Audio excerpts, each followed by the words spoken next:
what's going on, YouTubers?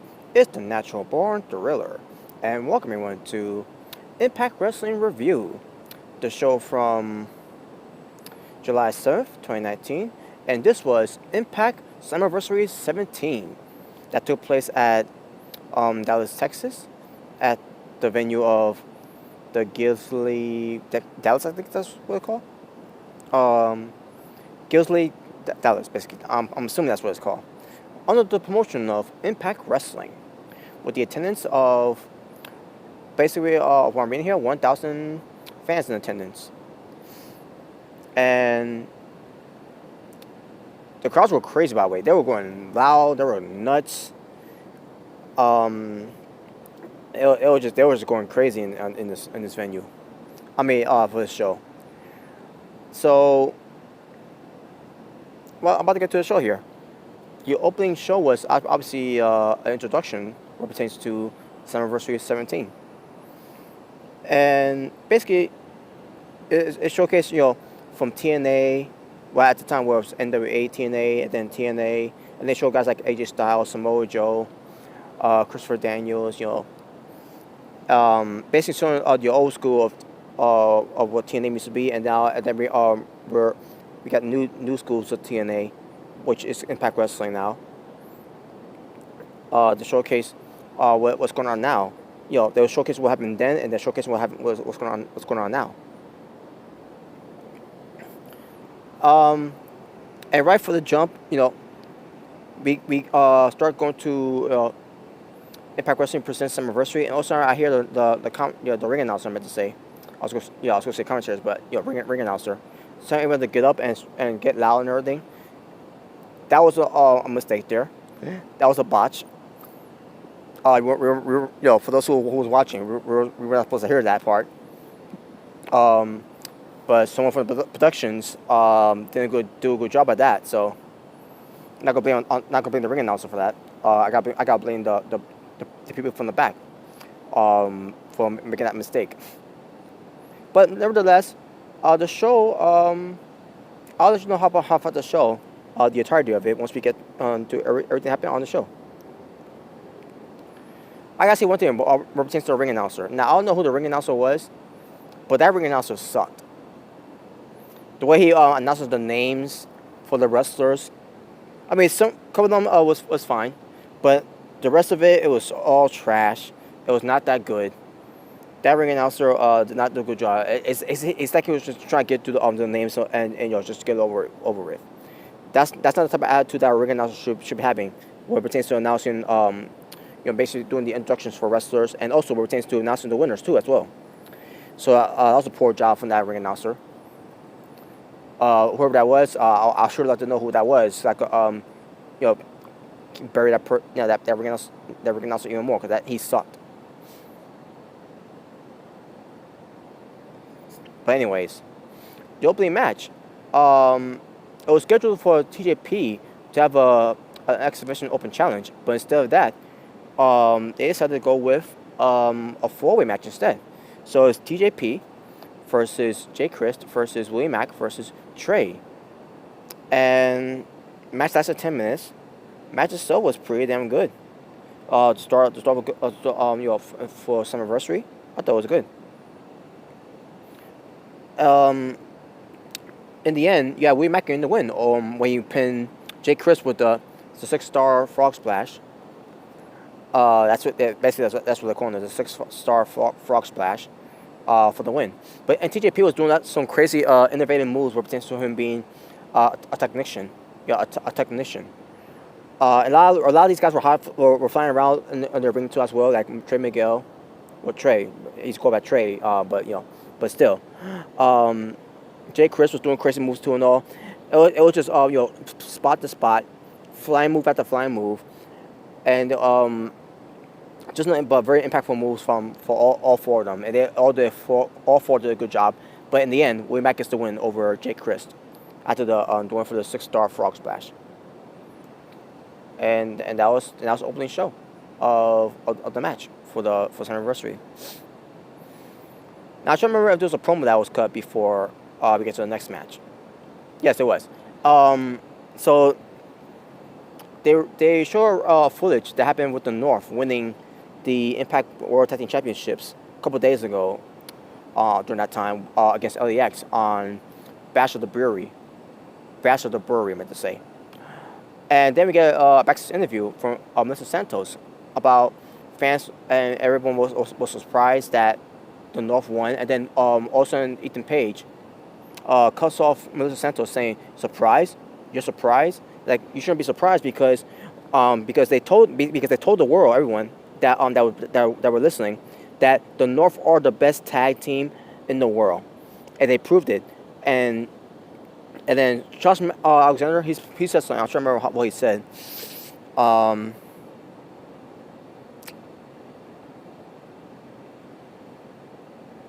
don't remember how he said. I don't remember who he's actually said, but I guess he said something about proving to the world that they are the best tag team by when they go up against the Rascals and LAX, and then Ethan Page ends by saying, "Melissa, don't be shocked when you see us win." Basically, that's how I say it. But in a way, they could have basically Ethan Page cut a good promo. So it was a good promo from the North. All right, now we get to the next bout, which is the three-way tag team match for the Impact World Tag Team Championship. It lasted 7 minutes and 20 seconds. I wish it would have been longer if based on what happened on the match. Well, I'll get to that when we get to it. But you had the North, Ethan Page and Josh Alexander, the reigning defending Impact World Tag Team Champions, versus LAX, Santana Ortiz being accompanied by Conan, and the Rascals, which features Dez and Wentz. So they're having a match, and all three teams were looking pretty good in the match until the end. Until the spot happened with Santana, and I've been hearing about what's going on with Santana, with an injury he's going through. And I thought it was just a minor injury at the time when I heard about it. I don't know if it was legit or not, what pertains to what happened in this match, but it was from his knee. Now, I thought the injury that he had was from his eye, because I saw a black eye from him. So I'm assuming they were talking about that injury. I didn't think they was going to do an injury what pertains to him with his knee during this match, which it played into the finish in a way. So Santana was going. Basically, LAX was going for the finishing move, the tag team finishing move, the street sweeper. But Josh Alexander pushes Santana off. But before that, by the way, Santana did was hitting his knee first to shake up the pain and everything. Then he comes to the top rope, try to go for the tag team finishing move that Ortiz was setting up on Ethan Page. I'm assuming it was Ethan Page, or it was one of the Rascals. In fact, let me double check right now. Yeah, it was Ethan Page. So Santana comes to the top rope, and Josh Alexander pushes him off. He lands on his feet, and then basically he buckled or tweaked his knee, wherever.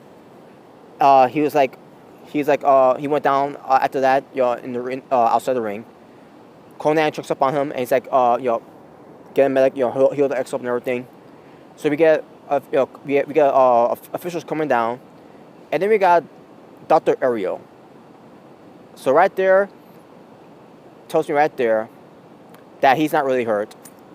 It was just part of an angle, just to protect the North, in case if they would have lost, and at the same time also protect LAX in the loss, in case they would have lost. So yeah, so basically the injury angle killed the mood of my match.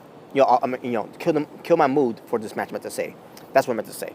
It killed my mood for this match. So in the end, the North ends up winning over one of the Rascals, which it was, I believe. No, actually, it was to Ortiz. Not that I remember now. It was to Ortiz. Because the Rascals, they went for the double team move. And then Ethan Page breaks it up by powerbomb one of the Rascals onto Ortiz. And then it was, I think Ethan Page was, I think he was still legal at the time. But Ethan Page goes for the pin on Ortiz and gets the win. So yeah.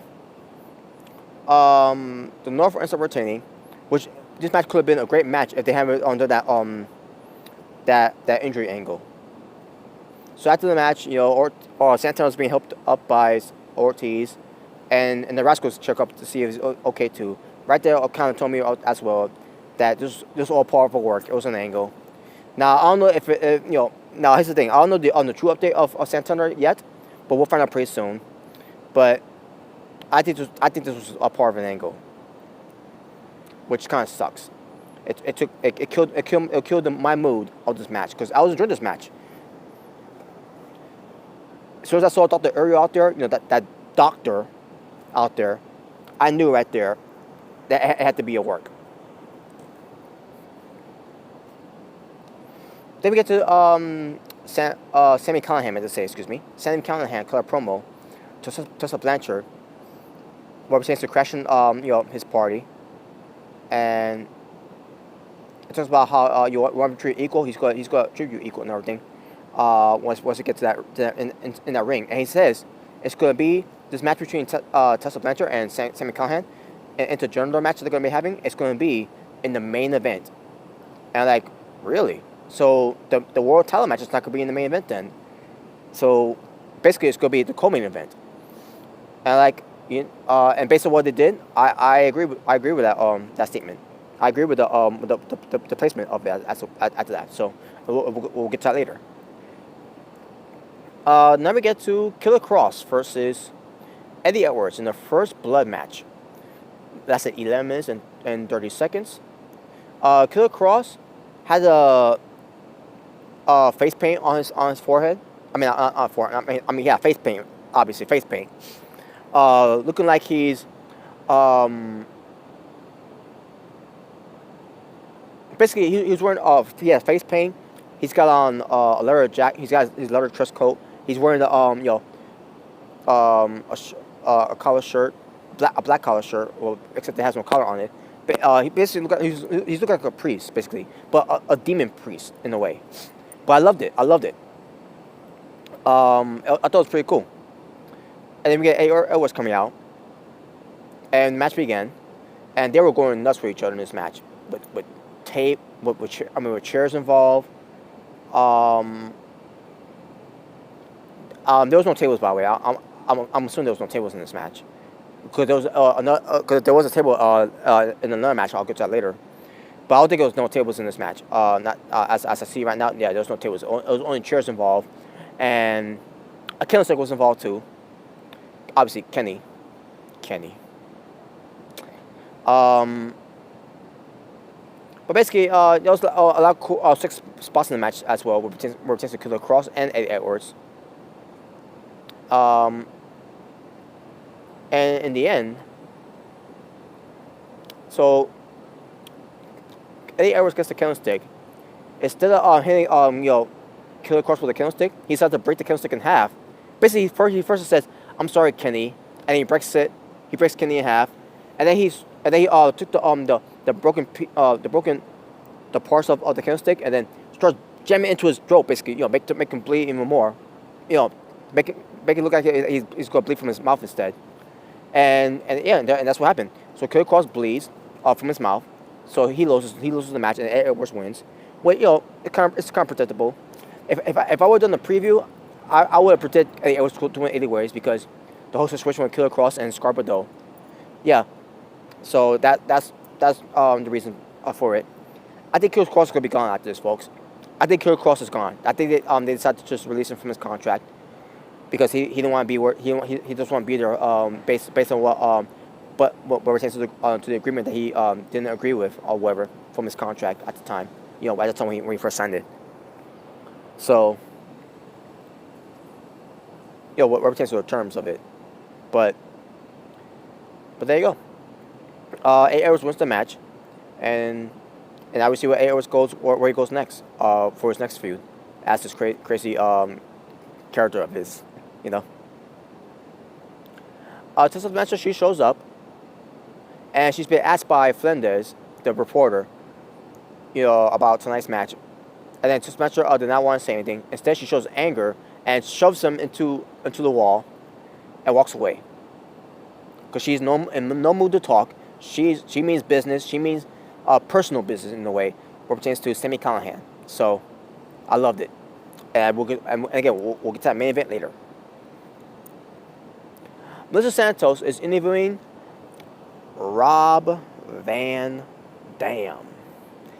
So it's about Moose, and this is what RVD said. He says, ever since he showed up, Moose has been keeping an eye on Rob Van Dam. Now, he didn't actually do that, but I'm just saying.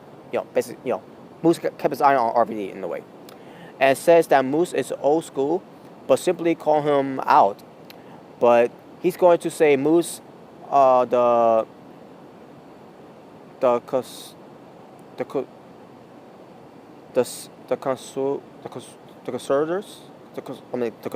consultants, I think that's how I said it, of his actions. Consequences. Okay, consequences of his actions. Yeah. He's going to go to show Moose the consequences of his actions. My fault, folks. And he says, quite a bit of rambling. Yeah, basically, RVD was just rambling in his promo. And I say to myself, what was the point of him rambling in his promos? So, now we get to the match. We get Moose versus Rob Van Dam. That's a 13 minutes and 50 seconds. Match itself, it was solid. I mean, there was some cool spots in the match, too, but I thought it was just solid for what it was. There was a steel chair involved, though, that Moose brought in. RVD does the Van Dam kick to him. RVD goes for a 5-star frog splash, but Moose got out of the way, but doesn't realize that the Moose had a steel chair that was underneath him, so that RVD could crash onto the steel chair, for missing the 5-star frog splash. Took a lot out of him. Moose goes for the no jackhammer needed spear, and gets a 3 count in the win, which I'm fine with. I was fine with Moose beating RVD. In my predictions, if I would, I probably would debate a little bit. I mean, I would not debate. But debate myself. I would have gone about for a little while, like about 2 minutes maybe, to think about who I want to win this match. But in a way, after seeing this, Moose needed this win either way, because Moose he's a new guy. Well, not a new guy, obviously. He's been there for a while. I guess you could say for the last 3 years now in Impact Wrestling.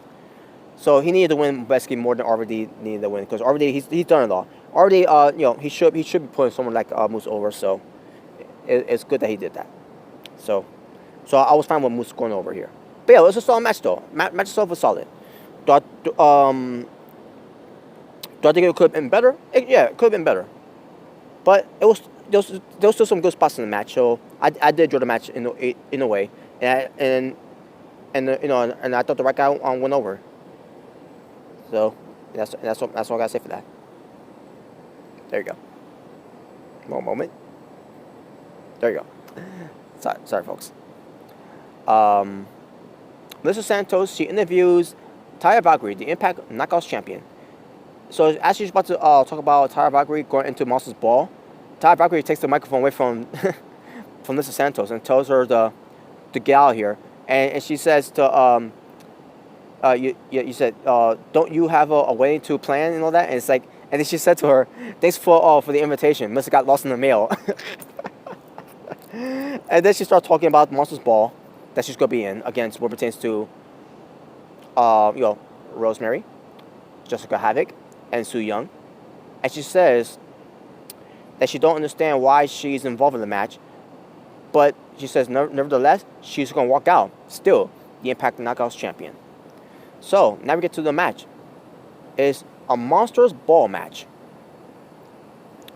which is also include 4 women's, basically a 4-way Monsters Ball match for the Knockouts championship. That's 11 minutes and 45 seconds with Taya Valkyrie in the Impact Knockouts champion versus Jessica Havoc versus Rosemary versus Su Yung.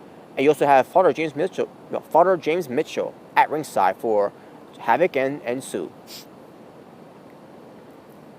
So let's talk about the match. Match itself, what pertains to Monsters Ball, it's no Monsters Ball old school match like it used to be, where it pertains to guys like the Monster Abyss, Raven, Jeff Hardy, Rhino. Um, I'll even say I'll also even say uh, Congo Kong, where it pertains to Congo Kong versus the Monster Abyss. Um, Even a Monsters Ball match with Rosemary and I believe it was at the time Jade, who's now Mia Yim, who's basically back to being Mia Yim. Um,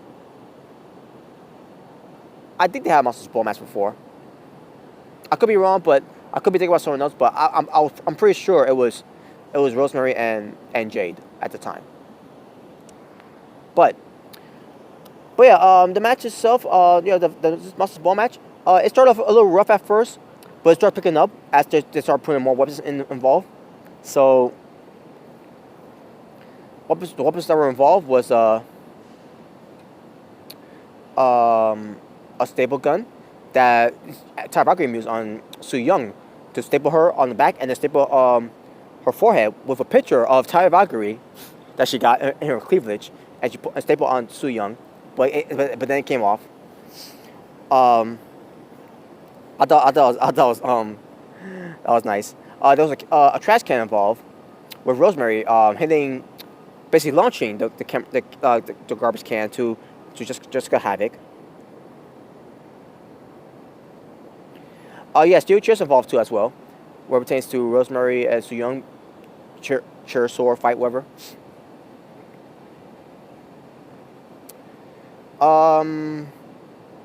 There's a demon collar involved, where it pertains to Su Yung, putting the demon collar on her and on Rosemary.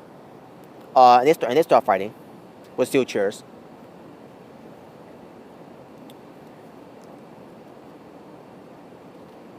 There was a ladder involved, which was a rear-shaped ladder that Ty Valkyrie brought into the match, and she rammed down Su Yung and Rosemary, with the demon collars on still on basically. But yeah, Valkyrie had a weird ladder, a rear-shaped ladder that she had to take down Su Yung and Rosemary. Valkyrie sends Havoc into the ladder that was on the mat. Taya pulls Havoc on the ladder, says she goes to the top rope to do a move, but then Su Yung stops her, puts her in a trio wall. Rosemary then gets involved and gets on the top rope and goes for, and then basically Taya Valkyrie ends up doing a suplexing Rosemary, and Su Yung was also suplexing. Basically Valkyrie German suplexing Rosemary, and then Rosemary suplexing Su Yung, also to turnbuckle onto the ladder, which Havoc got out of the way. So Rosemary got the worst landing on that one, but it was a safe way though. But at the same time, it doesn't make any sense the way I said it too. But if you've seen it, y'all know what I mean. That spot that Rosemary took, y'all know what I mean. But but Rosemary is a beast taking that spot, especially with the steel trays were on top of it too. So anyway, that is what protected Rosemary for taking that hard bump on the ladder. So, but it was a 6 spot though. It was a very 6 spot. Then we get to thumb taxes coming involved, which was brought in by Rosemary. She forced the thumb tax on the near the turnbuckle. It was meant for Ty Valkyrie, but Rosemary but Ty Valkyrie kept reversing. And then Ty Valkyrie gets her, basically try to go for a Mexican surfboard, but instead she goes for, lock her legs, gets the her arms trapped, and then one leg of Ty Valkyrie gets to the back of the head of Rosemary and curve stomps her onto the thumb tax. But goes for a pin, but Havoc stops her. Su Yung gets to cover Rosemary, but Jessica Havoc stops her, and then Jessica Havoc and Su Yung starts fighting, and then the Mammal Claw was going to be locked in. If that didn't happen yet, let me see. There was something happened with James Mitchell. Oh yeah, so So before the Mammal Claw thing that Su Young tried to do, Rosemary, I mean Su Young and Havoc was having Avid and all that. James Mitchell trying to break it up and everything on the apron, and Su Young goes for the bloody miss and try to go for basically try to hit Jessica Havoc with it, but instead of hitting Jessica Havoc, she hit Father James Mitchell instead. So Father James Mitchell ends up taking a bump. Well, sort of a bump. So they start fighting, but Su Young ends up still doing the Mambo Claw later on onto also Jessica Havoc. But before that happened too, Ty Valkyrie and Rosemary fight on the apron. Ty Valkyrie puts Rosemary through a table with basically off the apron with the side effect. Shades of Matt Hardy, by the way. And then we get back to Su Young and Jessica Havoc still fighting. Su Young with the Mambo Claw while they're on the top turnbuckle. And then Havoc asks her to go for a tombstone off of the turnbuckle onto the tacks. And goes for the pin. But Ty Valkyrie gets a steel chair, tosses to the face of Jessica Havoc, gets her out of the ring. And Ty Valkyrie pins Su Young to get the 3 count in the win. Your winner, still your Knockouts champion, Ty Valkyrie, and I was happy, and I was fine with that. I was pleased with that. It was a great match. And also she was doing this, doing this because of Pedro El Gallo. No, I mean Pedro Al Gallo, I meant to say. Excuse me. Basically, Pedro Al Gallo Sr., who unfortunately passed away, who's the father, by the way, of Pedro Al Gallo Jr.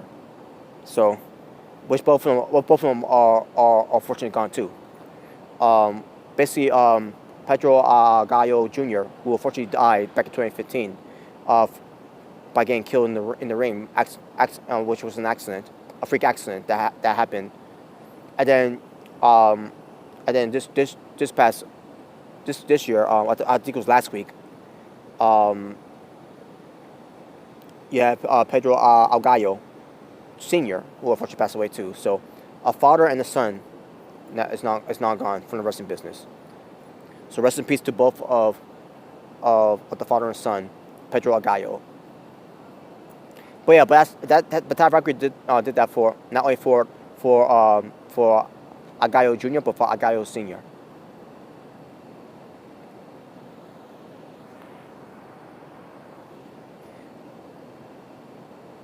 Oh God. We go backstage and we see Rich Swann. It's a big night for him. He's being interviewed by Melissa Santos, and he gets interrupted by Johnny B. Trash and Johnny E. Bravo. Basically, we got Peanut, Bravo, and Johnny together here, and just basically Johnny Bravo was being like a tool. Even Johnny B. Trash was being a tool, taunting that it's gonna be their night. They're gonna take them to Slam Town, and they're gonna become the new X Division champion, and they're gonna party all night long, all night long. It was folks. It was freaking cringe. It was so cringe. And then Rich Swann says that he's gonna be the one celebrating. He said they're nothing but jokes and everything. Which, yes, I agree, they are jokes. He says, but they won't be laughing when he goes over. So we get to the match between Rich Swann defending his X Division championship against Johnny B. Trash. And 14 minutes and 55 seconds. Rich Swann, 7-star performance. Johnny B. Trash, 2-star performance. Johnny E. Bravo involvement is what killed it for me. But in the end, I'm glad that Rich Swann won. So there you go, folks. That's nothing to say about that. Rich Swann won, and that's all you need to know. I'm glad he won. Thank God he won. And by the way, this will took me 5 seconds to let you know who I think was going to win. If I would have done a preview for Slammiversary, I would definitely win for Rich Swann, and I would just moved on after that. All right. After the match,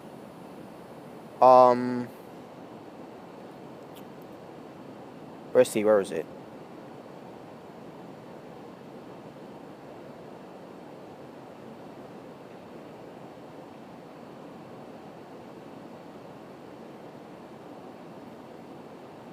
Okay, Michael Elgin, he cuts a promo before his match.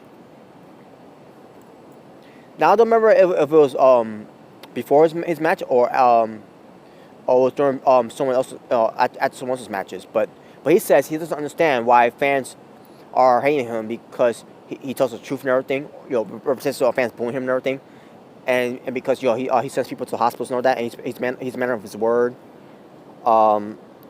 And then we're to Brian Cage. He's going to beat Brian Cage, and he's going to become the new Impact World Champion. So now we get to the co-main event here, and that is the Impact World Championship. That's 14 minutes and 10 seconds between the Impact World Champion himself, the Machine, Brian Cage, versus the Unbreakable, Michael Elgin. So this match, folks, was a fantastic match between Michael Elgin and Brian Cage. Who carried the match? Both of them. They both did. They were both stupendous in this match. Maybe that was not the right thing to do, but I'm just saying it was just incredible, folks. Incredible match. Both Michael Elgin and Brian Cage were killing each other in this match. Clothesline each other and impactful moves, strong powerhouse moves and all that. Especially with potential, even with some high-flying moves, from Michael Elgin and from Brian Cage. This match was live up to its expectation, and I want to see more of this. I want to see a rematch between these two based on what they did here in the finish. So, what happened in the finish here? So they went for pinfall at the pinfall. They basically went for pinfall attempts at the pinfall attempts. False finish at the false finish and all that. It was just unbelievable, folks. And counter after counter, what pertains to finishing moves and everything. So in the end, Elgin is setting up his signature moves, and he's gonna go for his Elgin bomb. But then Brian Cage stacks him up, gets the win, 3 count in the win basically. Michael Elgin couldn't believe it that he got the win. So Michael Elgin decides to attack Brian Cage, showcase him of a sore loser he is, and he has no sportsmanship. And he takes on the referee. He gets the he gets the belt, right, and basically Josh Matthews runs off, but Don Callis is trying to tell Michael Elgin, that belt belongs to Brian Cage and all that. He tried to take the belt away from him and everything. Michael Elgin didn't want to have any of it, so he goes after Don Callis as well. He brings him into the ring. He's going to destroy him. Also, a masked man with a hoodie gets in the ring and spears Michael Elgin, and then he starts doing this. And basically that was a hint and a giveaway there. And on top of that, with his long hair, was showing too as well. His long ponytail, obviously it was a ponytail. It was Rhino. When I saw that, I'm like, what? Are you kidding me? It's Rhino. I said, wait a minute, his contract's not up yet, because he's still under contract with WWE. I said, wait a minute, but at the same time, WWE cannot prove. No one can prove. No one can prove it. Because it's a masked man. It's a masked man wearing a hoodie. We can't tell who he is. We can speculate that was Rhino, but at the same time, can we really say that was Rhino? We can't just say that was Rhino because we don't know who he is on the mask and everything. But obviously it is Rhino, folks. Obviously, I'm just saying. He's still under contract with WWE. His contract ain't up until when? I think this week, I believe. I think he should. If they want to do a masked man to attack Michael Elgin, they should have done with someone else, not with Rhino. But at the same time, now we know where Rhino's going to be after his contract is up with WWE. He's going to be with Impact Wrestling, which is good. That means we're seeing the return of the War Machine, Rhino. And I can speculate folks, of what they can do with the War Machine Rhino and the Machine Brian Cage. And hell, you could even add in, throw in the Unbreakable Michael Elgin in there as well. I don't care. I'm sold. I'm intrigued. But yeah, there you go, folks.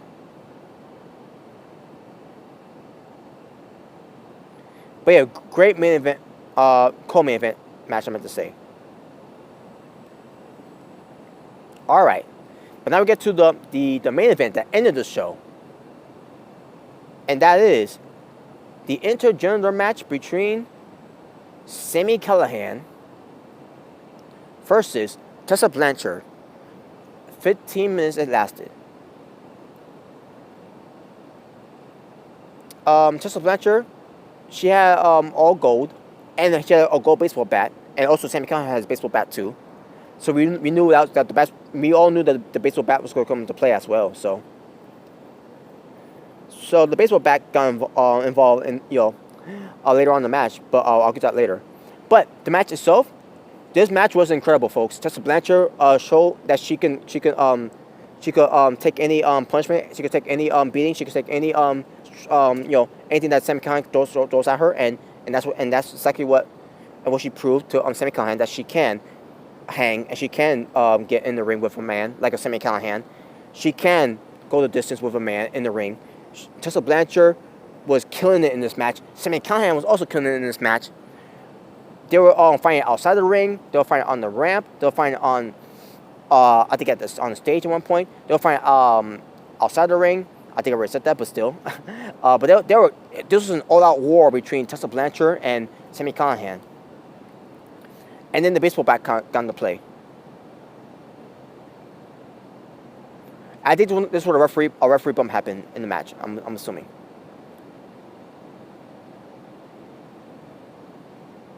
Let me double check. Yes. Oh yeah. Not only once, but twice the referee went down.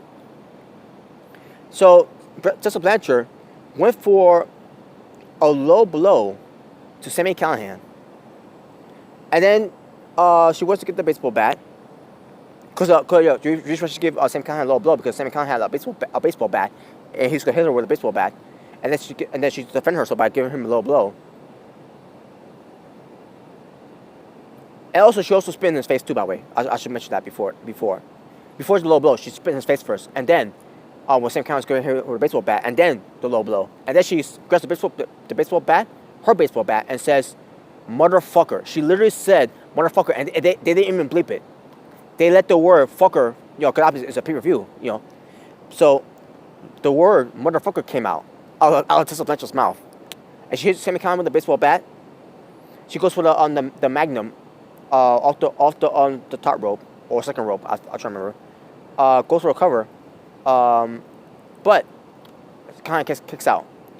So she goes for a crossface on Sami Callihan, try to go for a tap out. Callihan was teasing he's going to tap out, but he goes for a small package, and then he goes for a power driver, gets it to a count. But Sami Callihan couldn't believe that she kicked out of it. She's selling the pain that she was, and then she gets up. Basically, both of them stand up. Basically, I meant to say, both. I mean, Tessa goes for the thumbs up, thumbs down. And Callihan goes for the Cactus Jack special. Gets the 3 count in the win over Tessa Blanchard. So your winner is Sami Callihan. Now I'm trying to remember if Sami Callihan hit Tessa Blanchard with a baseball bat too. Maybe let me double check here. I think he did at one point.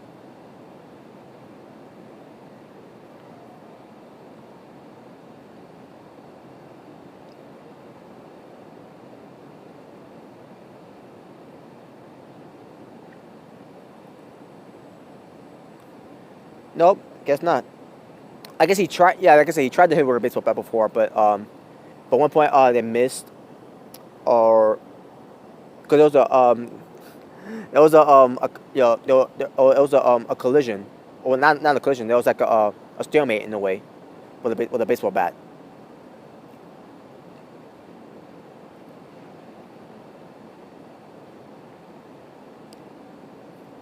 But yeah, Sami Callihan won the match. He won the main event. After the match, Callihan goes up to Tessa Blanchard. She's down on the ground, and Callihan got two baseball bats in his hand. One of them is his, and one of them is Tessa Blanchard. Basically, he was teasing. He was going to beat her up with a baseball bat, but instead, flips the baseball bat. Basically Tessa Blanchard's baseball bat. Flips it. Hands it to her. Tessa takes it, and then Sami Callihan basically gives her a nod, and that was it.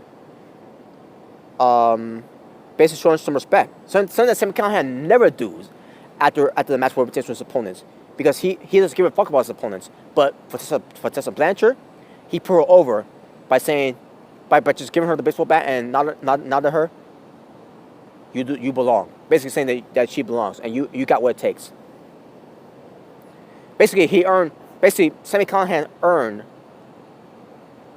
Tessa Blanchard earned Sami Callihan's respect.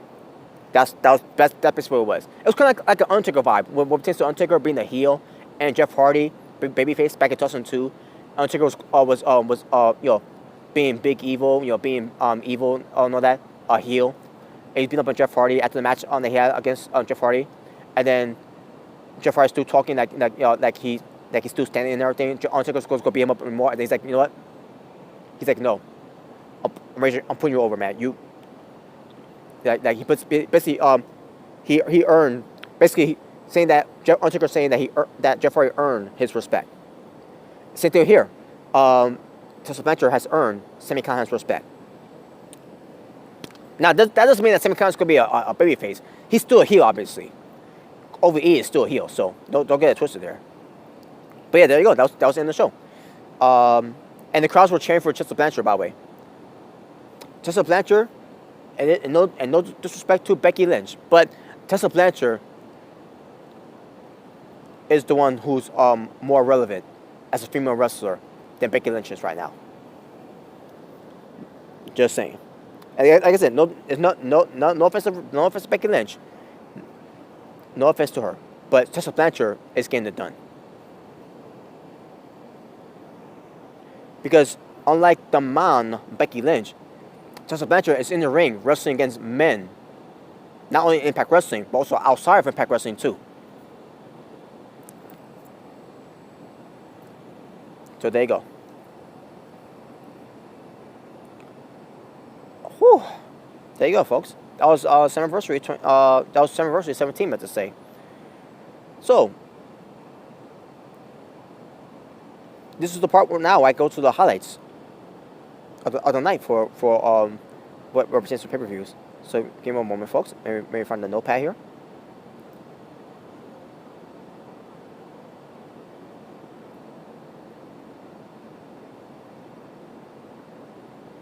Now I'm going to add something new here, folks. Where it pertains to Impact Wrestling. And the one thing I'm going to add new here is promo of the night. I'll tell you one thing who's not promo tonight. It's not Rob Van Dam, I'll tell you that. But it's not his fault though. It's just that he's not meant to be a good promo cutter anyways. Alright, just give him a moment, folks.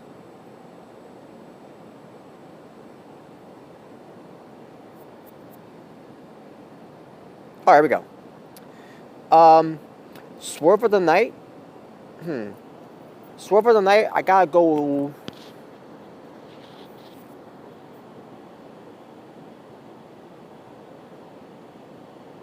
Yeah, Swerve of the night will have to be the masked man, spearing, or should I say, gore, gore, gore. Michael Elgin, which obviously it's Rhino, obviously, but I'm gonna go with the But for now, I'm gonna go with the masked man, goring, or spearing Michael Elgin. That's Swerve of the night. Promo of the night, we'll have to go to Sami Callihan. What pertains to his promo about Tessa Blanchard, and that the match that they're gonna have, that he's gonna have with Tessa Blanchard was gonna be in the main event, which is why it's gonna be promo of the night. Moment of the night will have to be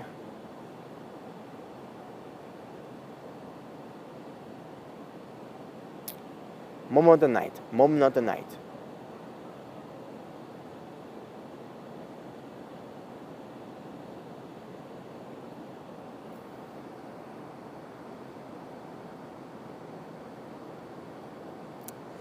I gotta take a long hard about this one, folks. I apologize. Moment of the night. We'll have to go to.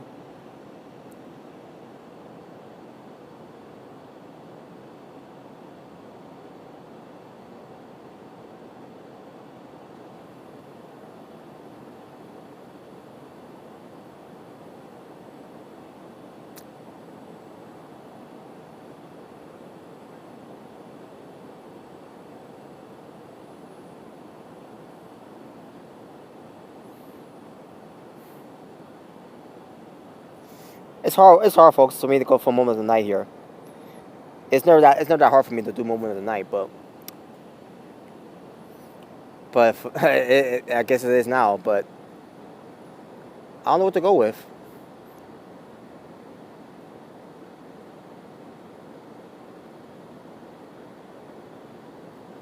Well, here's a moment of the night.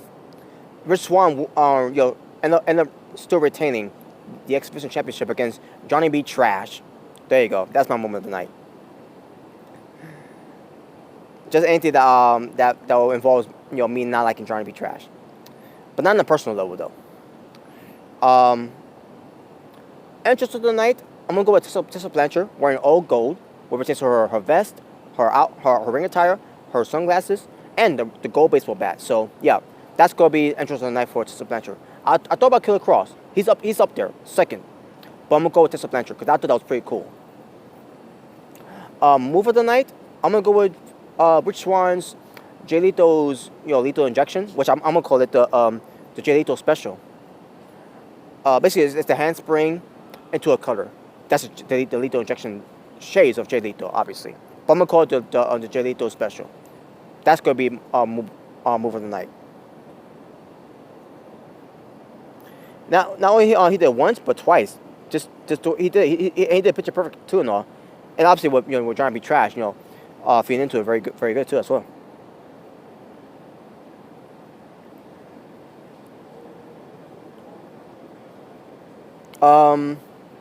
Finish of the night. I'm gonna go with Sami Callihan's Cactus Special, the power driver, basically that Shades of Cactus Jack.